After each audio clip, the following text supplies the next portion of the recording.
Hi everyone, आज हम बात करेंगे एक ऐसे टॉपिक के बारे में जिसके बारे में पता सबको है लेकिन पता किसी को नहीं है। तो हम बात करेंगे सनस्क्रीन्स के बारे में। लेकिन सनस्क्रीन्स के बारे में तो काफ़ी इन्फॉर्मेशन है। आज मैं आपको बताने वाली हूँ न्यू जनरेशन सनस्क्रीन्स के बारे में।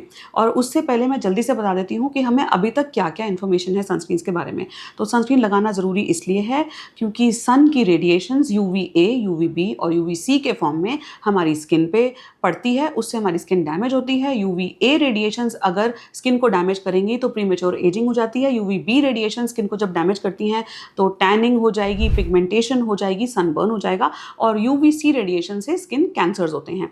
तो अब ये सब तो हमें पता है। इसके अलावा अब हमने सनस्क्रीन्स लगाने शुरू कर दिए हैं। तो अब हमें पता है कि केमिकल सनस्क्रीन्स होते हैं और फिजिकल सनस्क्रीन्स होते हैं। फिजिकल सनस्क्रीन्स या मिनरल सनस्क्रीन्स। केमिकल सनस्क्रीन्स में केमिकल फिल्टर्स होंगे। अब केमिकल फिल्टर्स ये सारे हैं जो आप अपनी स्क्रीन पे देख सकते हैं। ऑक्टीनोक्सेट, एवोबेंजोन, बेंजोफिनोन, ऑक्टोक्राइलिन। तो ये सारे केमिकल फिल्टर्स हैं। और जो सनस्क्रीन्स इन फिल्टर्स से बनते हैं वो केमिकल सनस्क्रीन्स हैं। फिजिकल सनस्क्रीन्स वो होते हैं जिनमें जिंक ऑक्साइड, टाइटेनियम डाइऑक्साइड होगा। तो ये फिजिकल फिल्टर्स हैं। ये आपस में कैसे अलग हैं? अब देखिए, जब केमिकल फिल्टर्स आपके सनस्क्रीन में होंगे, फिजिकल फिल्टर्स नहीं है, तो केमिकल सनस्क्रीन्स इस तरीके से काम करते हैं कि एक तो उसमें प्रॉब्लम ये है कि लगाने के बाद, केमिकल सनस्क्रीन्स लगाने के बाद वो फोटो स्टेबल उतने नहीं होते, यानी कि उनकी सन प्रोटेक्शन उतनी लंबी नहीं होगी, वो धूप में जाने से ब्रेक डाउन हो जाते हैं। दूसरी प्रॉब्लम केमिकल सनस्क्रीन्स में ये है कि हर केमिकल फिल्टर या तो UVA के अगेंस्ट प्रोटेक्शन दे रहा है या UVB के अगेंस्ट प्रोटेक्शन दे रहा है। और जिसकी वजह से एक केमिकल सनस्क्रीन में एक से ज़्यादा केमिकल फिल्टर्स होते हैं ताकि वो ब्रॉड स्पेक्ट्रम सनस्क्रीन बन सके, वो आपको UVA और UVB दोनों के अगेंस्ट प्रोटेक्शन दे सके। लेकिन इन सब में होता क्या है कि अल्टीमेटली वो उतने ज़्यादा सेफ नहीं है। बहुत सारी स्टडीज़ हैं जो ये शो करती हैं कि ये सारे केमिकल फिल्टर्स अल्टीमेटली हमारे ब्लड में एब्जॉर्ब हो रहे हैं, क्योंकि unlike physical sunscreens, chemical filters light को रिफ्लेक्ट करके सन प्रोटेक्शन नहीं कर रहे, बल्कि वो सनलाइट को एब्जॉर्ब कर रहे हैं और ब्रेक कर रहे हैं। उसकी वजह से वो केमिकल फिल्टर्स भी हमारे ब्लड में जा रहे हैं और वो ब्लड में जाके ब्रेस्ट मिल्क में सिक्रीट हो सकते हैं। वो प्रेग्नेंट वुमेन के लिए सेफ नहीं है। केमिकल सनस्क्रीन्स हो सकता है सेंसिटिव स्किन के लिए भी उतने सेफ नहीं है, उतनी ज़्यादा सन प्रोटेक्शन नहीं दे रहे, क्योंकि वो उतने फोटो स्टेबल नहीं है, वो ब्रेक डाउन हो जा रहे हैं। और उसके अलावा अगर ये एब्जॉर्ब हो रहे हैं, एंडोक्राइन डिस्ट्रप्शन हो रही है बच्चों में, और ये एब्जॉर्ब होने से कितने एक्यूमुलेट हो रहे हैं, बायो एक्यूमुलेशन का बहुत कंसर्न आ रहा है, तो वो कितने एक्यूमुलेट हो रहे हैं हमारे बॉडी के अंदर over a period of time, वो भी एक कंसर्न है। और एक ये कंसर्न भी देखा गया था कि कोरल रीफ को भी ये डिस्टर्ब कर रहे हैं। तो कोरल रीफ ओशन में होती है, लेकिन आप कितना सनस्क्रीन लगा रहे हैं, उसमें से कितना वो आप स्विमिंग के वक्त ओशन में कितना वो एब्जॉर्ब हो रहा है। और ये सब स्टडीज शो कर रही हैं कि 14,000 टन के करीब सनस्क्रीन ओशन में जा रहा है, पानी में जा रहा है, और जिसकी वजह से कोरल रीफ की भी डिस्ट्रप्शन हो रही है। अब ये सब चीज़ें तो हमें अब पता चल गई हैं केमिकल सनस्क्रीन्स के बारे में। इसकी वजह से हुआ ये कि सबने ये समझा कि ठीक है, हम फिजिकल सनस्क्रीन्स लगाना शुरू करते हैं, एटलीस्ट जब जब वो ज़रूरी है। जब आप घर के अंदर रह रहे हैं तब आप केमिकल लगा रहे हैं, जब आपका धूप में जाना बहुत ज़्यादा नहीं हो रहा तो आप केमिकल सनस्क्रीन्स लगाने लगे। और फिजिकल सनस्क्रीन्स आपने तब के लिए रख लिए जब आप बीच हॉलिडे पे जा रहे हैं, जब आपको ज़्यादा सन प्रोटेक्शन की ज़रूरत है, या फिर आपने फिजिकल सनस्क्रीन्स तब के लिए रखे जब आपको सन डैमेज आसानी से हो रहा है, आपके चेहरे पे फ्रेकल्स हैं, मेलास्मा आसानी से बन रहा है, तो आप लगाएंगे फिजिकल सनस्क्रीन। ये हमने मोटा मोटा समझ लिया।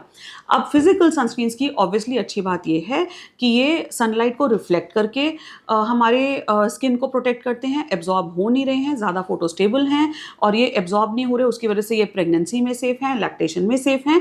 ऑब्वियसली हम बात कर रहे हैं प्योर फिजिकल सनस्क्रीन्स की। लेकिन इसमें एक दो प्रॉब्लम्स आने लगी कि प्योर फिजिकल सनस्क्रीन जिनमें जिंक ऑक्साइड और टाइटेनियम डाइऑक्साइड है, वो चाहे हमारी बॉडी के लिए कितने भी सेफ हो, लेकिन लोगों को चिपचिपे लगते हैं और उनमें वाइट कास्ट है। तो ऐसे में आए नैनो जिंक ऑक्साइड वाले फिजिकल सनस्क्रीन्स, जो कि अच्छे रहेंगे क्योंकि उनमें वाइट कास्ट नहीं है। अब लेकिन इसमें प्रॉब्लम ये आई कि नैनो जिंक ऑक्साइड वाले नैनो पार्टिकल्स की वजह से थोड़ा एब्जॉर्ब होने लग गए, और ब्लड में एब्जॉर्प्शन की वजह से उनके भी कंसर्न्स आने लगे। फिर साथ में अब क्या हमने सोचा कि हमने अब नए सनस्क्रीन्स जो आए मार्केट में वो थे ऐसे फिजिकल सनस्क्रीन्स जिनमें हमने आयन ऑक्साइड फिल्टर्स आने लग गए। आयन ऑक्साइड फिल्टर्स की वजह से हमें ये बेनिफिट मिला कि उनमें वाइट कास्ट भी नहीं थी, वो उतने चिपचिपे भी नहीं थे, और उनमें टिंट आ गया, यानी कि उनमें फाउंडेशन जैसा कलर आ गया। तो ये हो गए ऐसे फिल्टर्स, ऐसे फिजिकल सनस्क्रीन्स जिनमें कि आयन ऑक्साइड है, जिंक ऑक्साइड है और टाइटेनियम डाइऑक्साइड है, जिसकी वजह से ये केमिकल सनस्क्रीन्स के नुकसान भी इसमें नहीं थे और फिजिकल सनस्क्रीन्स की जो वाइट कास्ट थी या फिजिकल सनस्क्रीन्स का तो चिपचिपापन था वो भी नहीं था। तो ऐसे में हम अब ये फिजिकल सनस्क्रीन्स, मिनरल सनस्क्रीन्स लगाना शुरू हो गए जिनमें ये फिल्टर्स थे, जिंक ऑक्साइड, आयन ऑक्साइड और टाइटेनियम डाइऑक्साइड। अब हम बात करते हैं न्यू जनरेशन केमिकल सनस्क्रीन्स में है न्यू जनरेशन केमिकल फिल्टर्स, जो कि हैं टिनोसॉब एस, टिनोसॉब एम, यूविनल, ये सारे न्यू जनरेशन फिल्टर्स आपको आपके स्क्रीन पे दिख जाएंगे। अब हमें चाहिए ऐसा सनस्क्रीन जो कि या तो प्योर फिजिकल हो, जो कि हो नहीं पा रहा क्योंकि वो चिपचिपे लग रहे हैं और वाइट कास्ट हैं, और हमें हाइब्रिड सनस्क्रीन्स मिल रहे हैं जिनमें कि फिजिकल के बेनिफिट्स हैं लेकिन केमिकल फिल्टर्स होने की वजह से केमिकल के नुकसान भी हैं। तो अब हम न्यू जनरेशन केमिकल सनस्क्रीन्स पे आ गए जिनके ये सारे बेनिफिट्स हैं, टिनोसॉब एस, टिनोसॉब एम, यूविनल, ये सारे फिल्टर्स होने की वजह से इनके सारे वही फायदे हैं जो फिजिकल सनस्क्रीन के हैं, लेकिन वो चिपचिपापन और वाइट कास्ट नहीं है। तो ये फोटो स्टेबल ज़्यादा हैं कंपेयर टू केमिकल सनस्क्रीन्स, और ये एब्जॉर्ब नहीं हो रहे हमारे ब्लड में, ये लाइट को रिफ्लेक्ट कर रहे हैं। तो endocrine disruption, hormonal imbalance, reproductive organs का ये सारा इसमें देखा गया है कि ये सारी प्रॉब्लम्स इसमें नहीं हैं, और ये क्लेम कर रहे हैं कि ये प्रेगनेंसी लैक्टेशन सेफ हैं और ये सेंसिटिव स्किन के लिए भी अच्छे हैं क्योंकि ये एब्जॉर्ब ही नहीं हो रहे, तो ऑब्वियसली ये सेंसिटिव स्किन के लिए भी सेफ हैं। लेकिन ऑब्वियसली ये कितना सेफ है वो आपको हर प्रोडक्ट का इंग्रेडिएंट देखना पड़ेगा। मैं अपनी तरफ से आपको कुछ प्रोडक्ट्स की लिस्ट दूंगी जो मैंने स्टडी किया है कि जो बिल्कुल सेफ हैं, जिनमें ये न्यू जनरेशन केमिकल फिल्टर्स हैं और ओल्ड जनरेशन केमिकल फिल्टर्स नहीं हैं। एटलीस्ट उन्होंने डिस्क्लोज तो नहीं किया कि उनमें ओल्ड जनरेशन केमिकल फिल्टर्स हैं। तो अब हम न्यू जनरेशन केमिकल फिल्टर्स की बात करते हैं। इसमें हम बात करेंगे बजट और लग्जरी ऑप्शंस की।